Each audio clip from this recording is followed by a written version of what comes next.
राधे राधे महाराज जी। महाराज जी कुछ ऐसे मुद्दे होते हैं मेरे को रखने ही पड़ते हैं आपके आगे महाराज जी। महाराज जी मेरी शादी पिछले साल जुलाई में हुई थी, लेकिन मेरी पत्नी गलत आदतों जैसे शराब, सिगरेट, मेरे साथ मारपीट, माता पिता के साथ दुर्व्यवहार और अन्य क्रियाएं में भी शामिल है महाराज जी। इन सबको ना सहन कर पाने की वजह से हमारा रिश्ता तलाक की कगार पर आ चुका है। जैसे कि आपने कहा कि अगर आपने एक बार पानी ग्रहण किया तो जीवन भर साथ निभाया लेकिन वो योग्यता दोनों पक्ष में होनी चाहिए। अब कैसे तुम्हें बताएं, अगर वो बच्ची सही आचरण से चले तो एक परिवार को संभाल सकती है। अगर उसने आचरण अपने बिगाड़ लिए तो देखो, आप पति हो, आप कह रहे हो तलाक की स्थिति, अगर तलाक होती है तो उसका भी जीवन संकटपूर्ण है और आपका भी जीवन संकटपूर्ण है। तो हमें लगता है अगर छोटे छोटे बच्चों के आचरण पवित्र कराए जाए, उनको व्यसन मुक्त किया जाए, कोई बच्चा व्यसन न करे, तो हमारा जो नवीन भारत की पीढ़ी है ये बहुत बढ़िया हो जाए।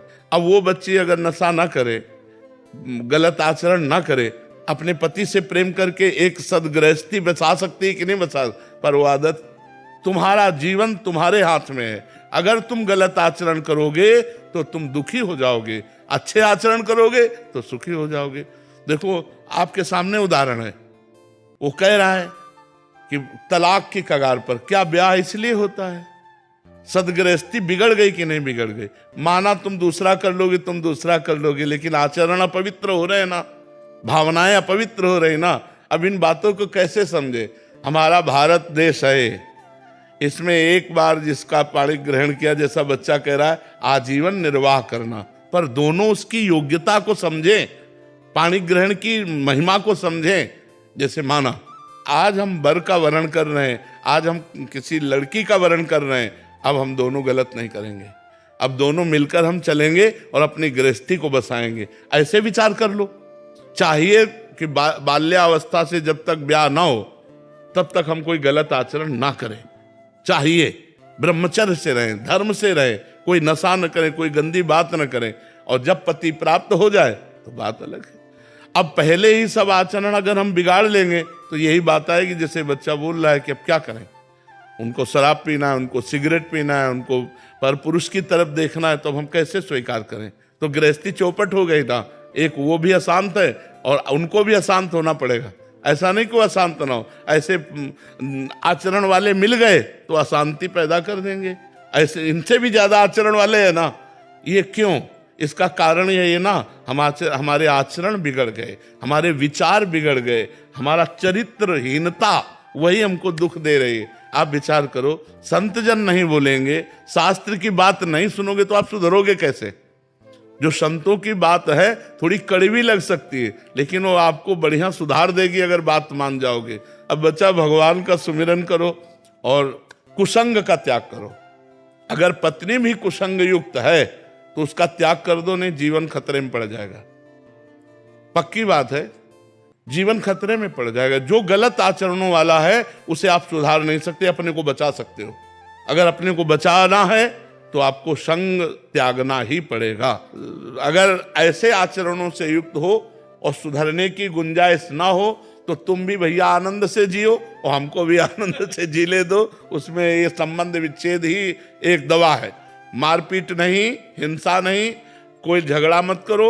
बच्चा हो चाहे बच्ची, दोनों को अपने आचरण सुधारने चाहिए। देखो, तुम गलत रहे होगे लेकिन तुमको गलत पसंद नहीं है। हमारी बात को पकड़ना। तुम गलत रहे हो लेकिन तुम्हें गलत पत्नी मिले ये तुम्हें चाह नहीं रहेगी, तुम्हें गलत पति मिले ऐसी चाह नहीं, तो फिर तुम गलती को क्यों स्वीकार किया? तुम भी गलत छोड़ो। गलत छोड़ो तो तुम्हें अच्छा पति मिलेगा, गलती छोड़ो तो तुम्हें अच्छी पत्नी मिलेगी और आपका परिवार बढ़िया चलेगा। तो हम छोटे छोटे बच्चों से लेकर नवयुवकों को संबोधन देते हैं, प्रार्थना करते हैं कि आप नशा छोड़िए, नशे से गलत होता है। आप व्यभिचार छोड़िए, आप अपनी पत्नी से प्यार कीजिए, आप अपने पति से प्यार कीजिए, और जब तक पति पत्नी का संबंध न हो तब तक ब्रह्मचर्य से रहिए। अब हम क्या कहेंगे?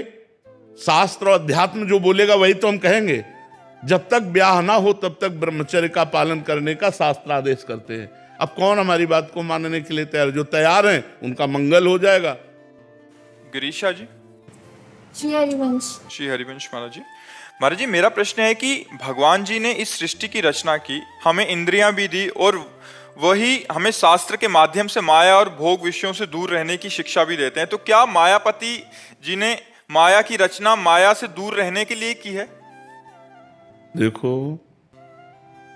भगवान ने दो पक्ष रखे हैं, एक सुख एक दुख, एक पुण्य एक पाप, एक माया एक भक्ति, दोनों रचे हैं। विष अमृत दोनों रचे हैं और रच करके छोड़ दिया।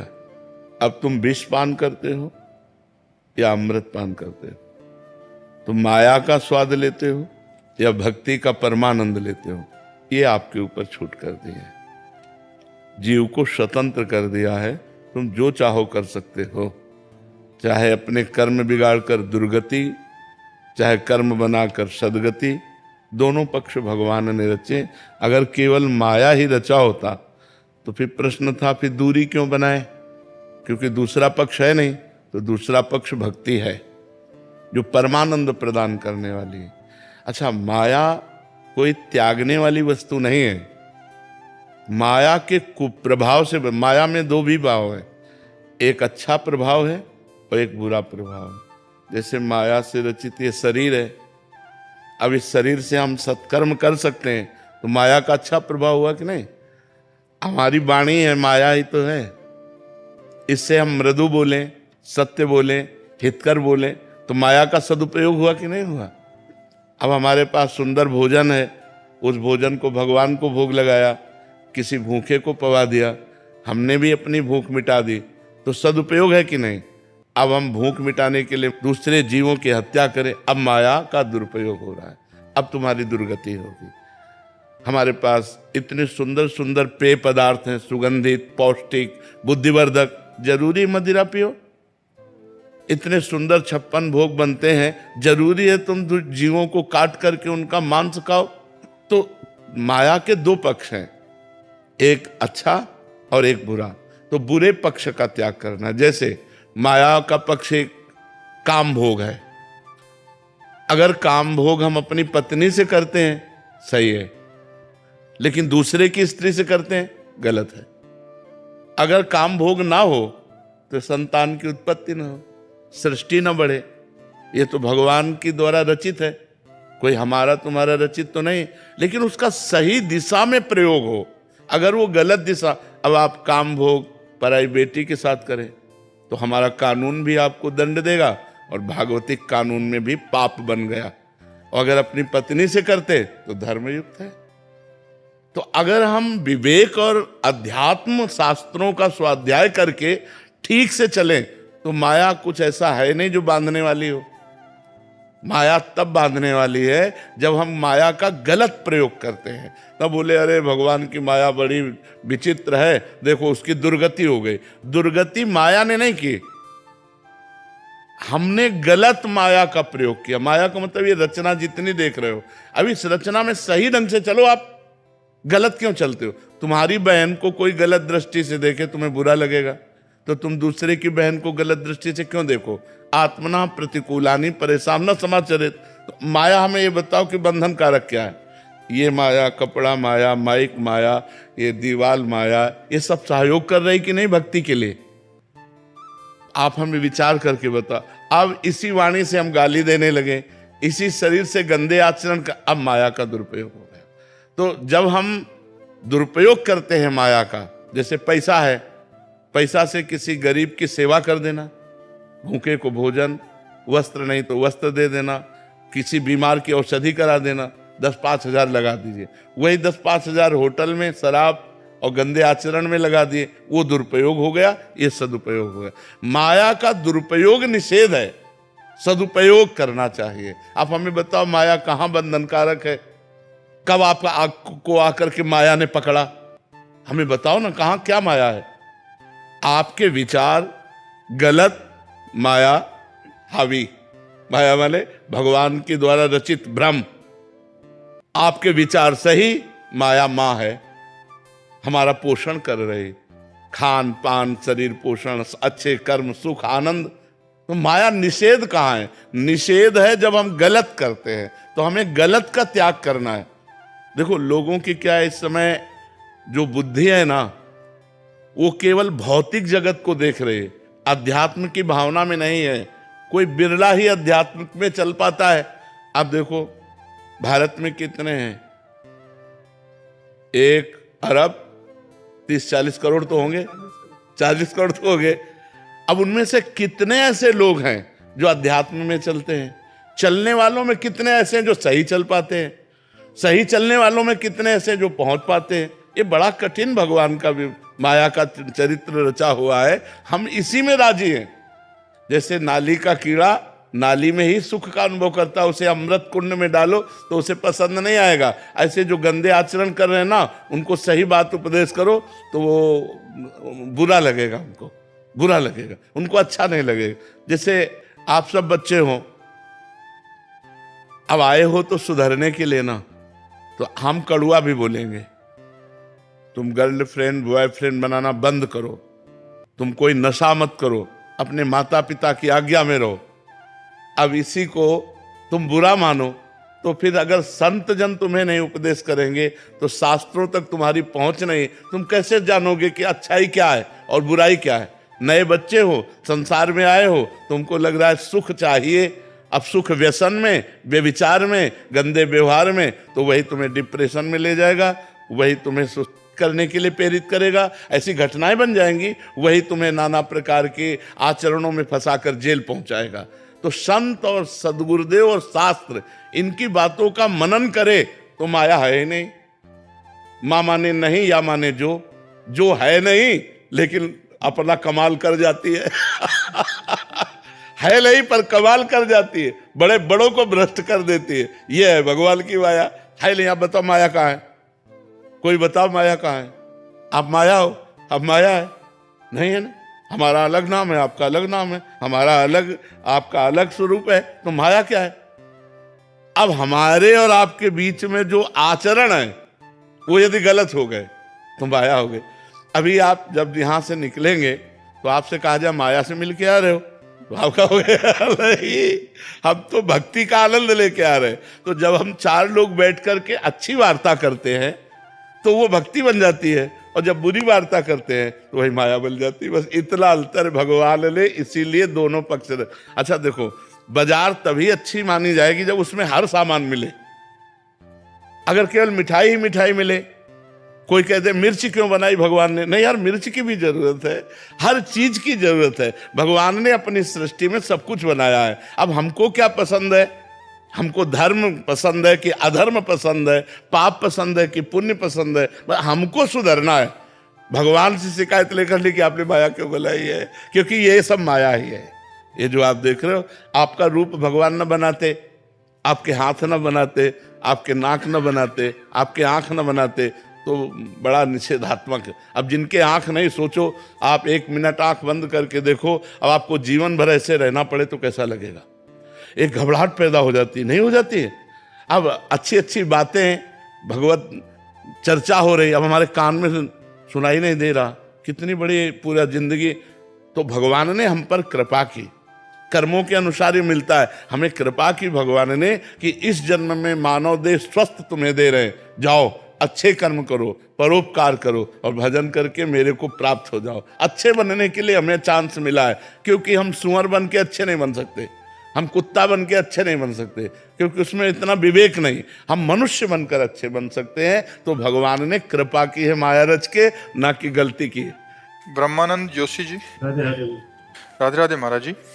महाराज जी, मैं नाम जप करने का अभ्यास कर रहा हूँ, उससे मेरे को बहुत शांति मिल रही है, पर परिस्थितियां बहुत ज्यादा प्रतिकूलता हो जाती है, तो ऐसा लगता है कि कहीं नाम छूट ना जाए महाराज जी। हाँ, चिंता मत करो, चिंतन बढ़ाते रहो। अनन्यस चिंतयन्तो माम ये जनाः परिपासते तेषाम नित्याभियुक्तानाम योगक्षेमम वहाम्यहम्। भगवान कह रहे हैं मैं योगक्षेम का वाहन, जिसका योगक्षेम भगवान वाहन करते हैं उसको कोई विपत्ति परास्त नहीं कर सकती। इसलिए प्रसन्न रहो और नाम जप करो और हर दुख को सहने की कोशिश करो, तो उससे पाप नष्ट हो जाएंगे, आप भगवत प्राप्ति के योग्य हो जाएंगे।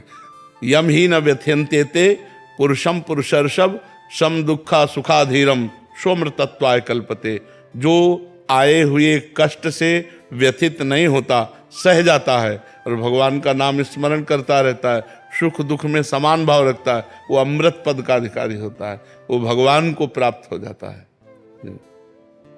मुकेश अग्रवाल जी। श्री हरिवंश गुरु जी। श्री हरिवंश महाराज जी। महाराज जी, मैं आपका एकांतिक वार्तालाप एवं सत्संग लगभग 2 वर्ष से सुन रहा हूँ, जिससे जीवन में काफी बदलाव आया है। गुरुदेव, प्रारंभ में श्री जी के नाम जप में काफी रुचि थी, काफी अच्छा भी लगता था। अब धीरे धीरे महाराज जी उतार चढ़ाव सा क्यों लग रहा है महाराज? हाँ, ऐसा होता है गुणों के चक्र के कारण। 3 गुण होते हैं, सतोगुण, रजोगुण, तमोगुण। तो जब तमोगुण आएगा तो निद्रा, आलस्य, प्रमादोत्थम, तत्तामस मुदाहृतम। निद्रा है, आलस्य है, कोई पुरानी दुश्मनी की बात आके क्रोध होना, द्वेष होना, ऐसे चलता है। और जब रजोगुण आता है तो मकान, भोग, यश, कीर्ति, ये सब चिंतन चलता। और जब सतोगुण आता है तो भगवान प्यारे लगने लगते हैं, नाम जप करना, कथा सुनना, दान करना, ये सब अच्छा लगने लगता है। तो ये गुणों का चक्र चलता है। कबहूँ तो थोरो भजन, कबहूँ होत विशाल, मन को धीरज छुटे नहीं, गाहे न दूजी चाल। कभी थोड़ा भजन होता है, कभी बहुत होता है, लेकिन हमको चाहिए कि धैर्य न छोड़ें, हम गलत मार्ग में न चलें, गाहे न दूजी चाल। अगर मन अभी भजन में नहीं लग रहा, आप शांत एकदम जबरदस्ती मन को रोके हुए हैं, तो थोड़ी देर में लग जाएगा, गुण हट जाएगा, रजोगुण, फिर भजन में मन लग जाएगा। जाप तो करता हूँ गुरु जी। हाँ, बस जाप करते रहो, इसी से हो जाएगा। हाँ, उतार चढ़ाव तो सबके जीवन में आता रहता है, आपके ही नहीं, सबके जीवन। कभी बहुत भजन होता है, कभी भजन थोड़ा होता है, कभी लगता है बिल्कुल नहीं हो रहा है, लेकिन हमको धैर्य नहीं छोड़ना, हमें चलना है, अपने मार्ग में चलना है, तो हम आगे जीत जाएंगे। त्रिगुण से ऊपर जहाँ उठे तो निरंतर भजन चलने लगेगा। त्रिगुणातीत निरंतर भजन होता है, लेकिन जब तक गुणों के अंदर है तो उसका प्रभाव रहता है, तो हम हारे नहीं, हम निरंतर अभ्यास करते रहें। श्री हरिवंश महाराज जी, पहले अपने परिवार में कभी पूर्वजों का पिंडदान या श्राद्ध नहीं किया, अब हम सभी रीति रिवाज त्योहार मानने लगे हैं, तो हमें अब पिंडदान या श्राद्ध अपने पूर्वजों का करना चाहिए? हमारे शास्त्रों के अनुसार है, शास्त्रों में जो आज्ञा है। देखो, कोई भी सिद्धांत हो, तस्मात् शास्त्रम प्रमाणम ते कार्या अकार्यो व्यवस्थित हो, ये भगवान श्री कृष्ण के वचन है। कार्य हो या अकार्य, इसका प्रमाण शास्त्र से लेना चाहिए। तो जब हमारे पुरखे हैं, हमारे पूर्वज हैं, उन्होंने शरीर छोड़ा है, तो हमें पिंडदान करना चाहिए, क्योंकि हम उनके कुल परंपरा में हैं, तो हमारा अधिकार बनता है पिंडदान करना। उनकी अंत्येष्टि क्रिया जैसे की, तो अंत्येष्टि क्रिया के बाद हम पिंडदान करें, हम गया जाएं, वहाँ श्राद्ध करें। हमारा धर्म जो है उसके अनुसार चलना चाहिए। हमें लगता है कि मनमानी आचरण ना करे तो अच्छा है, जो हमारे शास्त्र कहते हैं उसके अनुसार चलना चाहिए। जो हमारे पूर्वज कर रहे हैं वैसा हमें करना चाहिए। अब आजकल लोग इतने विमुख होते जा रहे हैं धर्मशास्त्र से। वास्तविकता है ये, और ये संसार का नियम बन गया है। हम देख रहे हैं कि जैसे मैं मंदिर में पुजारी हूँ, तो लोग वहां पे आते तो वो स्वहित तो करते हैं, लेकिन दूसरों के पर उसकी कामना ही नहीं कभी करते हैं। वो चाहते हैं कि हमारा अच्छा हो, बाकी उसके बच्चे, उसका परिवार नष्ट हो। हाँ, बिल्कुल। लेकर के हमारा उनके साथ कई बार ब्राह्मण है, हमारा संतोष हमारा गुण है, लेकिन उस गुण को छोड़ करके हमें कई बार क्रोधाभास और क्रोधित मुद्रा भी अपनानी पड़ती है। तो मेरा तो प्रश्न है कि उस क्रोधित मुद्रा को प्राप्त करने के लिए क्या मैं वो देखो, ब्रह्म ऋषि, साधु, महात्मा, ये समाज के सुधारक रहे हैं। देहदान शास्त्र सम्मत है ये। अगर हम जीवित हैं और स्वस्थ हैं और फिर दान करते हैं जीवित, तो बात हमारी बात अलग है। लेकिन अगर वो दिमाग शून्य हो चुका है, जिसे क्या कहते हैं, माइंड डेथ, हाँ, ब्रेन डेथ, हाँ, कि वो कुछ सोच नहीं, अब नहीं, क्योंकि वो जो देने वाला है वो निर्णय नहीं कर रहा, इसलिए नहीं। अच्छा, जो मृत शरीर के बाद देने की बात आती है कि मरने पहले दे सकता है, संकल्प पहले हो जाए, हाँ, दे सकता है, क्योंकि हम अपने शरीर के अधिकारी हैं। अगर हमारे आंख से तुम्हारी आंख चल जाती है और हम तो मरने जा ही रहे हैं और हमारा प्राण निकल ही गए, अगर तुम्हारे काम आ जाती है तो हमें लगता है अच्छी बात है। लेकिन वो उसकी स्वीकृति से, दाता की स्वीकृति से, अगर वो दाता देना चाहता है तो देखो, हमारे यहाँ इसका प्रमाण है, जिंदा दधीत जी ने अपनी हड्डियां दान की कि नहीं की? देवताओं को जगत मंगल के लिए दधीत जी ने अपनी हड्डियों का दान किया, जिससे वज्र बना और कई अस्त्र बने। तो एक ऋषि परंपरा ने ये हमें प्रमाण दिया कि अगर हम जगत मंगल के लिए अपने शरीर को दान करना चाहें तो हम कर सकते हैं। कि हमारा शरीर पूरा हो, वो तो जिंदा दे दिए थे, जिंदा। और मान लो हमारा शरीर पूरे हो, हमारी किडनी किसी के काम में आ जाए, दिल किसी के काम में आ जाए, आंख किसी के काम आ जाए, वो बात है। मंगल है, दूसरों का मंगल है इसमें, इसलिए उसकी हम उस पे राजी नहीं है। वो जो ब्रेन डेथ, उस पे राजी नहीं, क्योंकि वो स्वयं निर्णय नहीं कर सकता जीव। अच्छा, अगर आप कह दो कि वो निर्णय नहीं कर सकता लेकिन वो जीवित है, तो उसकी हत्या करने का आपको अधिकार नहीं है। जैसे बालक अबोध, ऐसे वो कुछ बोल नहीं सकता, कुछ सुन नहीं सकता, कुछ समझ नहीं सकता, लेकिन जीवित है ना, तो उसकी हत्या करने का अधिकार किसने दिया? हमें बताओ, उसकी हत्या करने का अधिकार। अगर हम जीवित हैं, हम लिख जाते हैं तो वो बात अलग है। ब्रेन डेथ में जो ये होता है ना कि उसका दिल निकाल के उसको दे दिया, उसको उसकी वो स्पष्ट हत्या है उस जीव की, क्योंकि वो अपना निर्णय करने लायक नहीं है, वो अभी बुद्धि में उसके कुछ नहीं है। तो अगर परिवार वाले उसको, जब तक वो जीवित रहे, उसे जैसे भी जीवित रहे, तो वो जीवित उसका मंगल में रहेगा। लेकिन ये नहीं कि जीवित आदमी की सब वो स्वयं दे दे, तो बात अलग है। हम उसके सपोर्ट नहीं करते, जो ब्रेन डेथ, हाँ, उसका सपोर्ट नहीं करते।